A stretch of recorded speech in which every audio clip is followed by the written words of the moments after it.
Assalamualaikum. Apa kabar anak-anak semua hari ini? Semoga selalu sehat dan tetap bersemangat ya. Baiklah, hari ini kita akan melanjutkan kembali pelajaran online kita. Tetap semangat ya, kamu pasti bisa.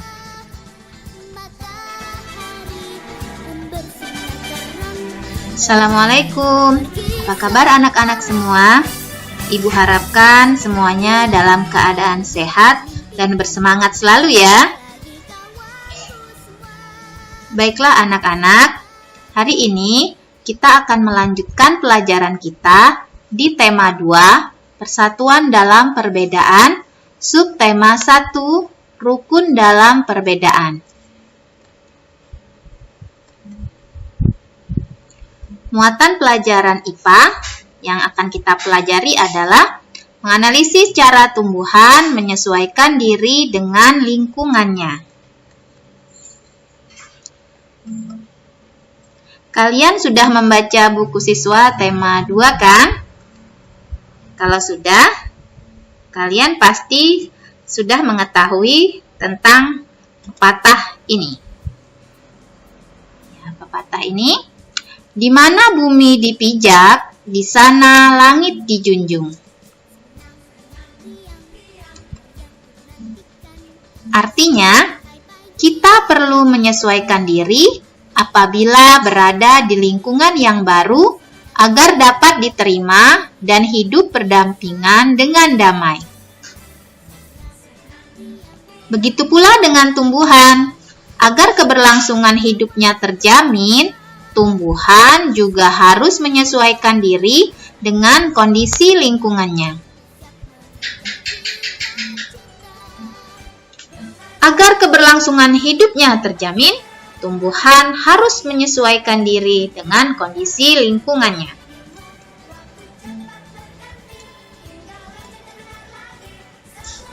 Nah, anak-anak semua, penyesuaian diri inilah yang kita kenal dengan istilah adaptasi. Diingat ya, penyesuaian diri, adaptasi. Bagaimana bentuk adaptasi tumbuhan? Tumbuhan beradaptasi dengan memiliki ciri khusus yang memudahkannya untuk hidup pada suatu tempat dan bertahan dengan kondisi yang ada. Berdasarkan habitatnya, tumbuhan dibagi 3 jenis. Hidrofit, tumbuhan di habitat berair. Higrofit, tumbuhan di habitat lembab. Xerofit, tumbuhan di habitat kering. Yang pertama, hidrofit atau tumbuhan di habitat berair. Cirinya, sebagian tubuhnya ada di permukaan air. Akarnya berada di air. Memiliki rongga udara dalam batang atau tangkai daun. Daunnya muncul ke permukaan air. Umumnya daunnya lebar dan tipis, banyak stomata untuk mempercepat penguapan.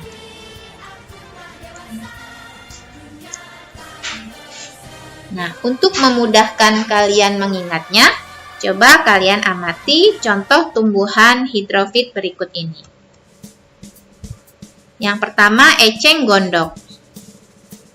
Yang kedua, teratai. Kemudian kiambang dan kangkung. Coba perhatikan gambar tumbuhan ini. Eceng gondok, teratai, kiambang, dan kangkung. Nah, kalian amati ciri tumbuhan hidrofit dari gambar ini. Daun teratai ini lebar dan tipis untuk mempercepat penguapan. Kemudian batang tumbuhan eceng gondok itu menggembung berisi udara. Itu mengapung di air. Kemudian kangkung, kiambang, teratai juga eceng gondok, akarnya berada di dalam air.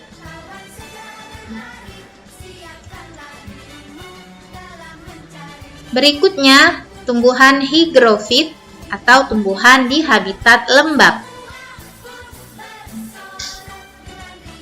Cirinya, tubuh terdiri atas bagian akar, batang, dan daun. Batang umumnya tak tampak karena berada di dalam tanah. Daun yang muda umumnya melingkar atau menggulung.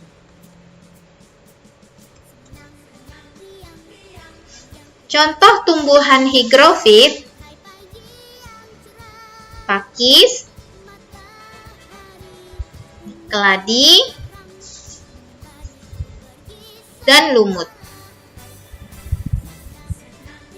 Ini pakis yang merupakan salah satu contoh tumbuhan paku-pakuan, keladi, dan lumut.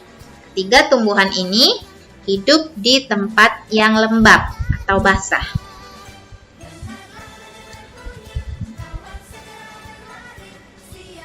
Berikutnya, tumbuhan xerofit atau tumbuhan di habitat kering. Cirinya, daun tebal, sempit, dan kadang berubah bentuk menjadi duri. Permukaan daun dilapisi lilin untuk mengurangi penguapan. Akarnya panjang untuk mencari sumber-sumber air. Batangnya tebal, memiliki jaringan penyimpan air. Contoh tumbuhan xerofit: kaktus, lidah buaya, dan sansevieria atau lidah mertua. Perhatikan kaktus. Daun pada kaktus berubah bentuk, bermodifikasi menjadi duri. Tujuannya untuk mengurangi penguapan. Ini lidah buaya, dan ini sansevieria. Adakah bentuk adaptasi tumbuhan lainnya? Contoh bentuk adaptasi tumbuhan lainnya adalah tumbuhan insektivora atau pemakan serangga. Tumbuhan insektivora mengambil asupan nutrisi dari serangga yang terjebak dalam tumbuhan. Contohnya kantung semar, Venus flytrap, dan Drosera. Ini kantung semar, Venus flytrap, dan Drosera. Coba kalian amati gambar serangga yang terjebak di dalam tumbuhan Venus. Jika serangga itu terjebak, engsel Venus akan menutup sehingga serangga tidak bisa keluar dari tumbuhan itu. Kemudian Venus akan mengambil nutrisi dari serangga yang terjebak dengan menghancurkannya dengan enzim pencernaan yang dia miliki.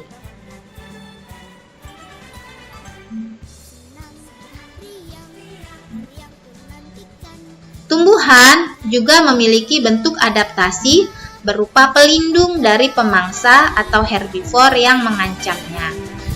Contohnya, putri malu dan mawar yang memiliki duri. Bambu memiliki bulu halus pada bagian batangnya.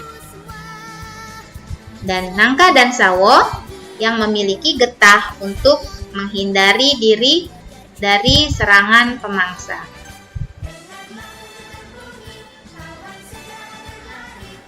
Ini contohnya. Gambarnya putri malu dan mawar yang memiliki duri, bambu yang memiliki bulu halus, dan sawo juga nangka yang memiliki getah untuk melindungi dari pemangsa. Nah, anak-anak semua, itulah contoh-contoh tumbuhan yang memiliki bentuk adaptasi agar dapat bertahan hidup pada lingkungannya. Semoga bermanfaat untuk menambah pengetahuan kalian ya. Jangan lupa dikerjakan tugasnya.